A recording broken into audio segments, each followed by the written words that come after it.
Hey guys, welcome to Madurai Sundari's kitchen. இன்றைக்கி நம்ம வீட்டில் என்ன பார்க்க போகிறோன்னா ரொம்ப டேஸ்ட்டான ஹெல்த்தியான கோதுமை ரொட்டி எப்படி செய்கிறதுன்னு பார்க்கலாம் வாங்க. இதுக்கு நாங்கள் சைடிஷாக தேங்காய் சட்னி பண்ணியிருந்தோம். இப்போ கோதுமை ரொட்டி எப்படி செய்கிறதுன்னு பார்க்கலாம் வாங்க.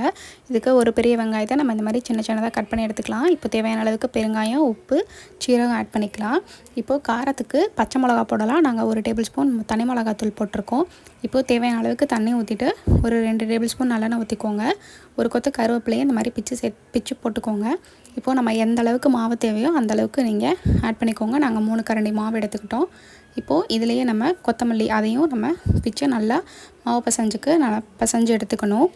தேவையான அளவுக்கு எண்ணெய் ஊற்றி இதை பிசைஞ்சுக்கோங்க. நாங்கள் இது கொஞ்சம் பெரிய பாலாக தான் உருட்டி போட்டிருந்தோம்.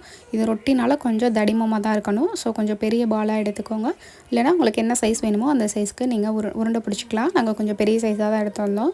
இதை நாங்கள் சப்பாத்தி கல்லிலே இந்த மாதிரி தேய்ச்சி நாங்கள் தோசை சட்டியில் நாங்கள் போட்டு எடுத்துட்டோம். உங்களுக்கு எந்த அளவுக்கு தடிமன் வேணுமோ அந்தளவுக்கு நீங்கள் தேய்ச்சி நீங்கள் தோசை சட்டியில் போட்டு எடுத்தோம் அப்படின்னா ரொம்ப டேஸ்ட்டான ஹெல்த்தியான கோதுமை ரொட்டி ரெடியாச்சு. இதுக்கு நம்ம நல்லெண்ணெய் ஊற்றிக்கலாம், இல்லைனா நெய் ஊற்றிக்கலாம். இதே மாதிரி 2 பக்கமும் பரட்டி போட்டு ஆயில் எடுத்தோம் அப்படின்னா நம்மளுக்கு கோதுமை ரொட்டி ரெடி ஆயிரும். ட்ரை பண்ணி பாருங்கள். இந்த வீடியோ உங்களுக்கு பிடிச்சிருந்துச்சுன்னா மறக்காமல் லைக் பண்ணுங்கள், ஷேர் பண்ணுங்கள், கமெண்ட் பண்ணுங்கள், சப்ஸ்கிரைப் பண்ணுங்கள். தேங்க்ஸ் ஃபார் வாட்சிங்.